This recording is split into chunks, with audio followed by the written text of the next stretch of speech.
Well, hello everyone. I'm UrielLocke, and someone recently actually reached out to me and asked if they can actually do an interview with me because of my knowledge about video games. And the subject is basically video games and education. And from what I can actually see happening within the next 10 to 20 years, we're going to have more video games in the education area than previously ever thought of. So basically, what this video is about is the whole transition and the use of video games within education. So, again, I'm UrielLocke, and thank you all for watching. First, you want to go ahead and introduce yourself? My name is actually Jeremiah Hills. I'm a YouTuber. I've been gaming for ever since the Nintendo Entertainment System, basically. Um, yeah, that's basically it. Okay. Well, I went ahead and sent you some questions beforehand. I hope you had a chance to look at them. Yes, I did. But the first question is, can you briefly describe your gaming experiences? So thinking back to maybe the different consoles that you've played with, Mhm. your preferences on them, different games that you played when you were younger. There's actually a lot of different games I can actually talk about here. This is where it gets problematic because I've played so many games.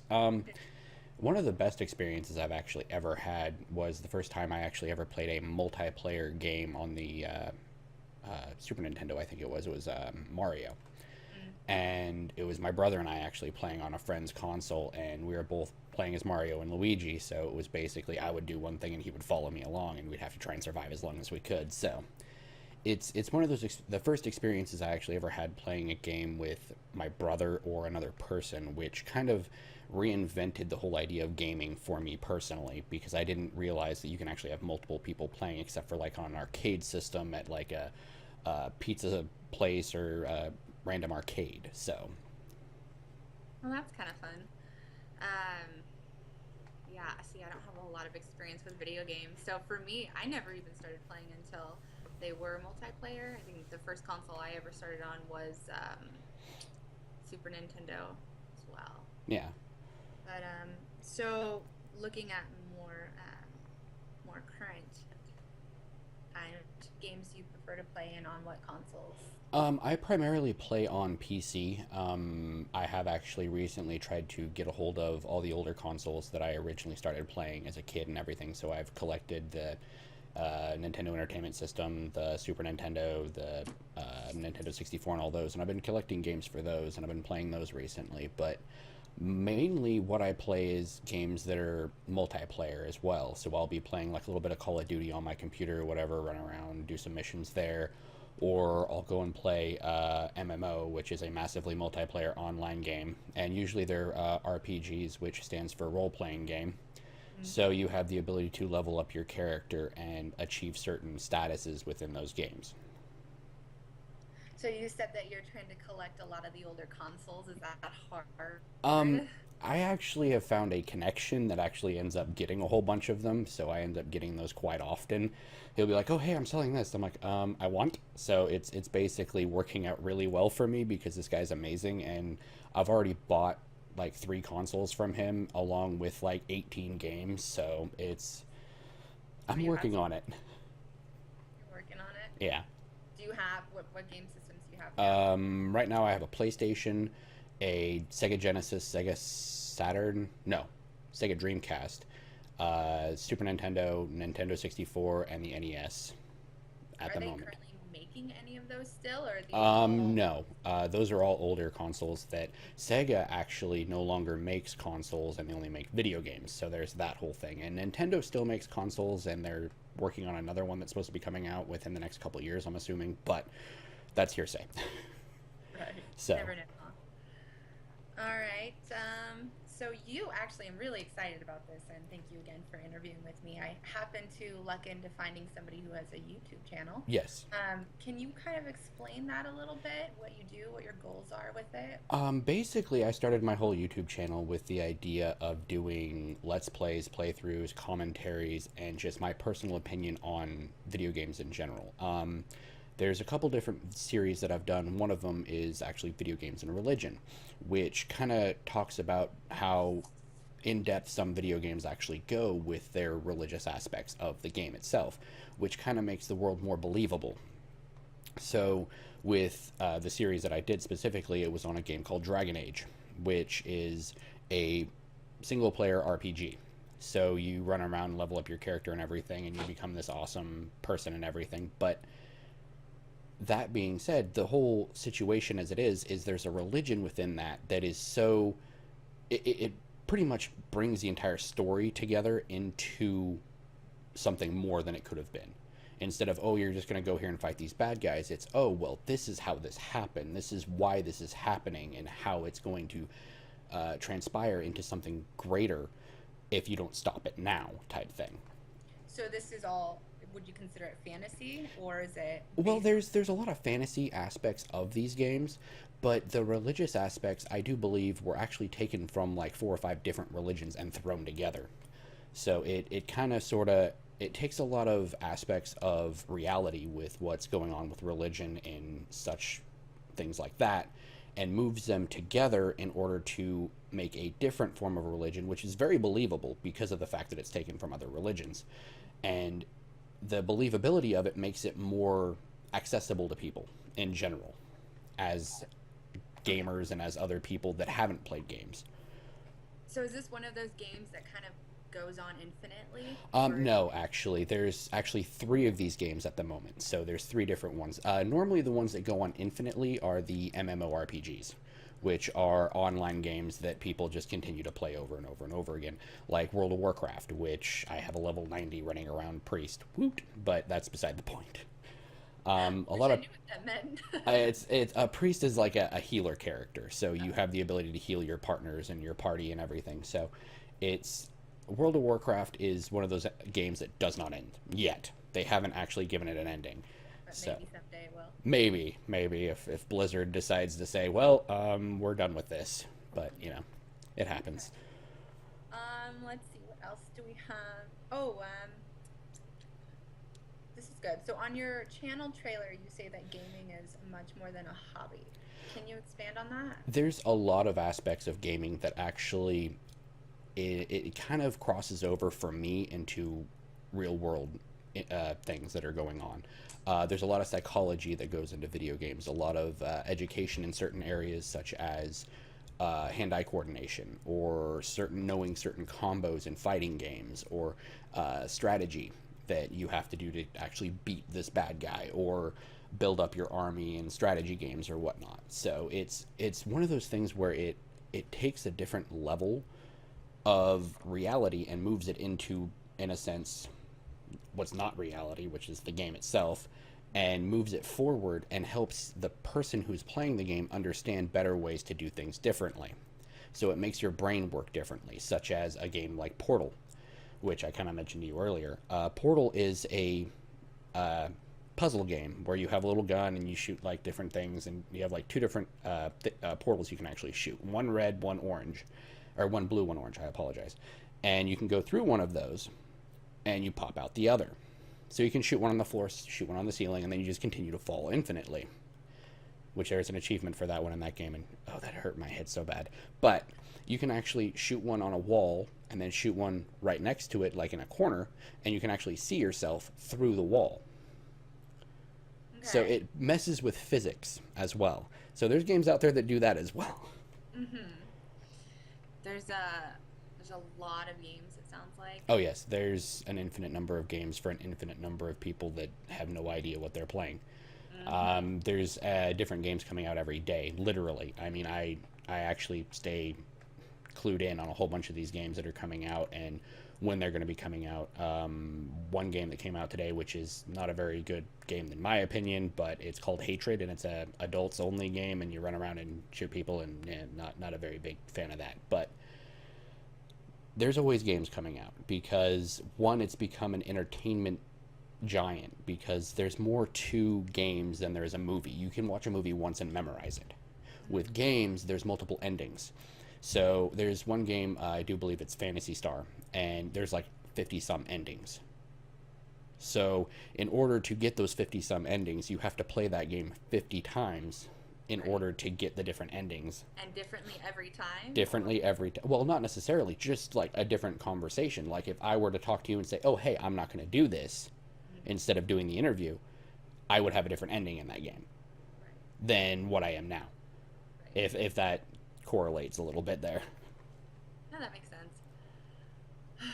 I feel so knowledgeable in this area. Well, there's a lot of aspects of games that a lot of people actually don't really look at.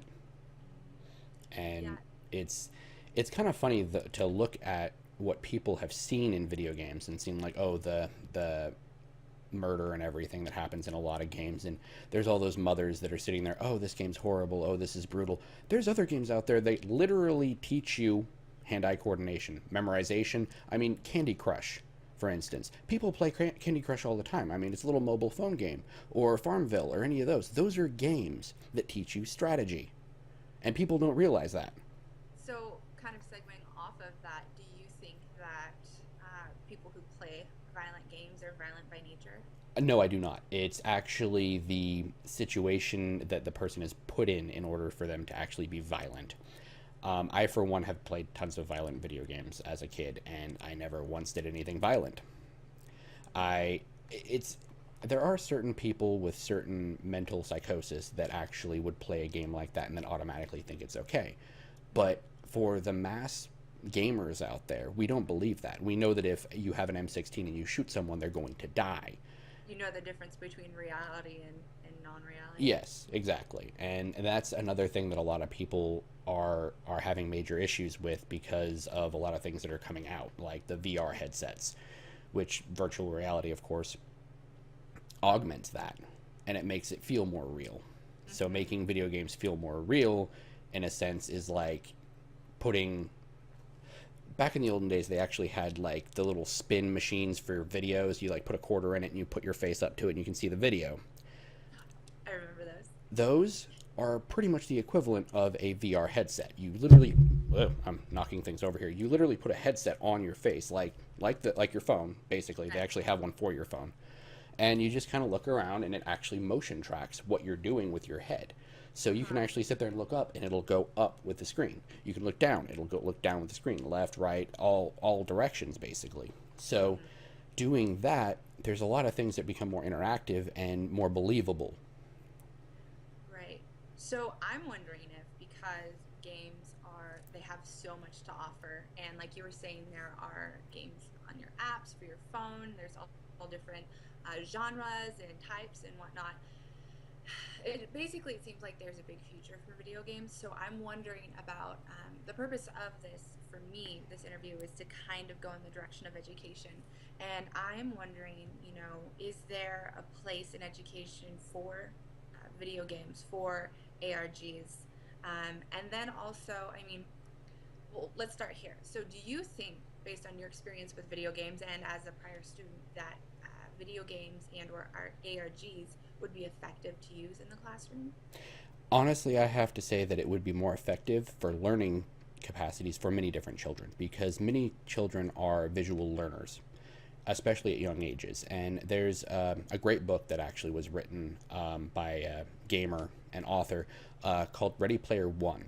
And within this book, he talks about, it's totally fictional in the future, blah, blah, blah, but he talks about basically a VR headset and VR gloves where you can actually interact with things. And in that book, instead of going to school, these kids actually put this gear on and then go to a school that's virtual. So you sit there and you sit in a virtual classroom and you learn things virtually. So it's basically free. You're in the game, you're in the book, you're actually given all this equipment to actually be able to go to school and work and do all this stuff, because people work in this environment. Mm-hmm. And I actually foresee something like that actually happening within the next decade or so, easily, because with the invention of video games in the classroom, so to speak, you have games like Portal, which Steam actually gives, or Valve gives away this game for free if you're actually a school, to help kids work with their wow, my brain just their puzzle solving skills. And then there's also Minecraft, which does this as well. It does puzzle solving skills, building skills, math skills, reading skills, all sorts of stuff. And science, I mean, in a sense, it's endless of what you can actually learn from playing video games if done right. Now, that being said, there's a lot of games that don't do it right. I mean, I've personally played games that are like, oh, hey, I'm going to teach you physics. Nope, that's not physics. Doesn't live up to the standards. But at the same time, it kind of touches on certain aspects of that. So you were talking about, oh yeah, using the, what is it called? The VR? RRG? The ARG is what you said. What's the thing that you, I don't know. Virtual reality? No, the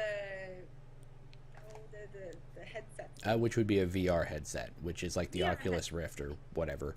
What does it stand for? VR stands for virtual reality. There's also a augmented reality headset as well, which is the AR, I'm assuming, in your whole thing. Yeah.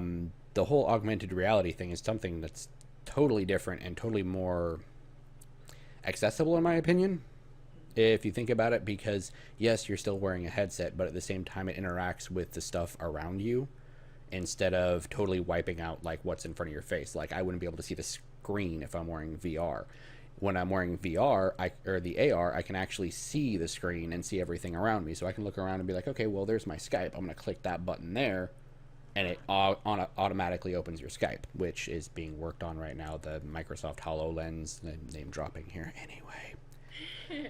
That's actually kind of cool. I was wondering how that works because it seems to me that you just be bumping into everything. Well, with VR, normally you're going to be sitting down. You're in a sitting position. With the AR, you can actually get up, walk around, and do whatever because it's your headset that is wirelessly connected to your computer, supposedly. I'm not sure if it's going to be wirelessly or if it's actually going to be plugged in. All the ones that I've seen are wireless, I'm assuming. And you can actually just sit there and do stuff. And it's actually kind of a really neat idea. Actually, a couple years ago, I was actually going through Kickstarter. And there was a program where this guy actually wanted to take the library, like the Library of Congress and everything, like all that stuff and the major libraries and books and everything, and actually put them into the VR headsets. So you can actually live through Homer's The Odyssey, or you can go back and look at history books and walk with the dinosaurs and stuff like that. So it was kind of a really neat idea. I don't really know if it ever took off, but the potentials of learning from that alone are just insane. You can actually experience things. Exactly. You would never imagine. Oh, that's really cool. Walking on the moon, for instance. Yeah. That would be intense. But here's the question. So yeah, it would be fun, I'm sure, and you can learn from it, but I wonder if it'll be satisfying enough for people. I think it would be actually more satisfying than sitting in a desk reading a book. Because yes, there are those people that learn better reading, but experiencing it is something that everybody can really learn from. Mm-hmm. I mean, if you wanted to go, oh, World War II, okay, well, go to World War II. Look at what some of the stuff was. I mean, yes, some of the stuff is actually going to be, in a sense, rated or taken out for like the blood and the gore and everything that happened, but you can live through Normandy and all that stuff and Rome and walk around the Colosseum when you're actually here. Mm-hmm. So that would require acting? In a sense, there would be some form of actors within it, yes. But it wouldn't necessarily have you acting. You'd just be able to experience what was going on. I mean, if you were sitting in front of a computer, I'm assuming you'd be able to click different answers and questions and whatnot to learn specific things and click on different people or interact with said actors or people that are there in order to experience the situation better. Sounds like fun. I want to do that. I know, right? All right. So I have been recording, by the way. I just kind of picked off there. We were talking about the virtual reality headsets. Yeah. You were talking about putting the VR headsets in the, well, you would be doing it at home, but it'd be a virtual classroom. So yeah. I'm kind of curious, based on your experience, do you think that people would resist that? Honestly, I think that the amount of money needed to put enough in one classroom would be kind of crazy in a sense that the school district would have major issues with that, or the the people that actually supply all the money to the schools. That being said, though, there is a very large potential that it could happen. There's interesting things that are actually being thought up, like with smart glass. I don't know if you've heard about that. Yep. It's basically a window that's glass that you can actually interact with like in computer. And it's got like little pictures on it and screens and everything. And it's just basically like you open your window and it tells you what the temperature is outside. If it's windy, if it's sunny, if it's raining or whatever. And it's just there on the window. And then you have it around your house or whatever, or in the classroom. And it's actually a very interactive and interesting thing in a sense, because it's tangible, because you can actually feel like you're doing stuff. So in that video, it actually shows a lot of stuff that involves like math with little kids in the classroom, and they're sitting there and they're touching little squares and trying to do the math and moving them around so they have the specific number that they needed to finish the math problem. And in a sense, you could be able to do that with an augmented reality headset as well. It'd be just as easy. Or with a VR headset, except for it's just mouse clicks or keyboard movements, instead of actually being able to touch it hands-on and move things. So it's something that if it does happen, it'd be amazing because of what it could do. And I think the government would actually have to step in and say, hey, this needs to happen within the schools in order for it to actually start happening, unless a billionaire decides to throw money at it, or the company that makes them is like, oh, hey, these are free. But then again, the other issue there is having computers that could run them, because these headsets run at 4K, which I don't know if you know what that actually is, but it's 4K resolution is intense resolution.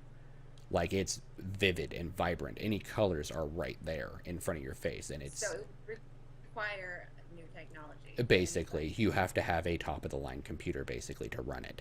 Or at least a computer... And it would just kind of it wouldn't be something that happened overnight. It'd probably just build. Yeah, it'd have to build up to that point. I mean, I could see it in high schools before I see it, or high schools and colleges before I see it in junior high or elementary school.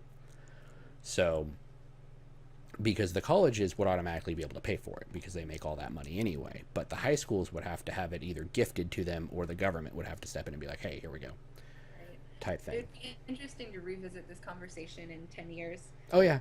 It would be. I was just thinking yesterday, actually, how cool flip phones used to be. Oh, yeah. Oh, yeah. I remember going in and buying a flip phone and taking it to school and being like, check this out. I'm so up to date with my technology. And I remember when the Razor was the coolest flip phone you can have. Even though those ones, weren't they flimsy? They kind of were, if you didn't treat them right. But yeah, they were like the coolest phone because they were so thin, and they still worked and everything. The buttons were all weird. So. I know, now it's all about the smartphone. Yep. Touch screens. They usually go smartphones. Mm-hmm. That they do. All right. Well, I think kind of wraps up my questions. Okay. Thanks again. I've said it a million times, but I do appreciate it. Not a problem. It's really cool.